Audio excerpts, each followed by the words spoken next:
నిజామాబాద్లో భారీ ప్రాణ నష్టం తప్పింది. నగరం నడిబొడ్డున ఉన్న సంతోష్ ఫ్యామిలీ దాబాలో భారీ అగ్ని ప్రమాదం జరిగింది. ఈ ప్రమాదంలో దాబా పూర్తిగా కాలిపోయింది. దాబా పైన ఉన్న లాడ్జిలో 15 మందికి ప్రాణాపాయం తప్పింది. ప్రమాదం జరిగిన వెంటనే పోలీసులు, అగ్నిమాపక సిబ్బంది స్పందించి ఫైర్ ఇంజన్లతో మంటలను ఆర్పివేయడంతో పెను ప్రమాదం తప్పింది. మంటలు అంటుకుంటున్న సమయంలో దాబాలో 2 సిలిండర్లు ఉన్నాయి. ఎదురుగానే పెట్రోల్ బంకు ఉంది. దాబా వెనకాలే ఉన్న ఇళ్లలోకి పొగలు వ్యాపించడంతో తీవ్ర ఇబ్బందులు పడ్డారు. తందూరి రోటి కాల్చే బట్టీలోని నిప్పులు చెలరేగి అగ్ని ప్రమాదం జరిగినట్లు భావిస్తున్నారు. ఆ తందూరిపై దాన్ని పూర్తిగా ఆర్పకుండా వాళ్ళు వెళ్ళిపోయారు.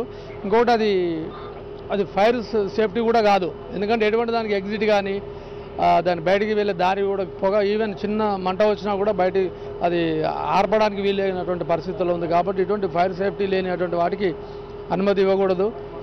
అది ఇచ్చినా కూడా ఎప్పుడైనా డేంజర్. ఎందుకంటే దానిపైన లాడ్జీ కూడా ఉంది. ఆ లాడ్జీలో కొంతమంది మనుషులు వాళ్ళని కూడా అలర్ట్ చేసి వాళ్ళని కిందికి దింపడం జరిగింది. మా పోలీసు వారు, మా ఫైర్ వాళ్ళు ఇమీడియట్లీ స్పందించి రావడం వల్ల దాన్ని కంట్రోల్ చేయగలిగాం. లేకపోతే అది పెద్ద ప్రమాదం తప్పింది. ఎవరికి పెట్రోల్ దాన్ని పోయకుండా ఆపరేట్ చేయకుండా ఆపిచ్చిన్నాం. ఎందుకంటే దాని పక్కన పెట్రోల్ బంక్ ఉంది కాబట్టి ఏమాత్రం దాని ఫ్యూమ్స్ వచ్చినా కూడా అంటుకోవడానికి ఛాన్సెస్ ఉండదు.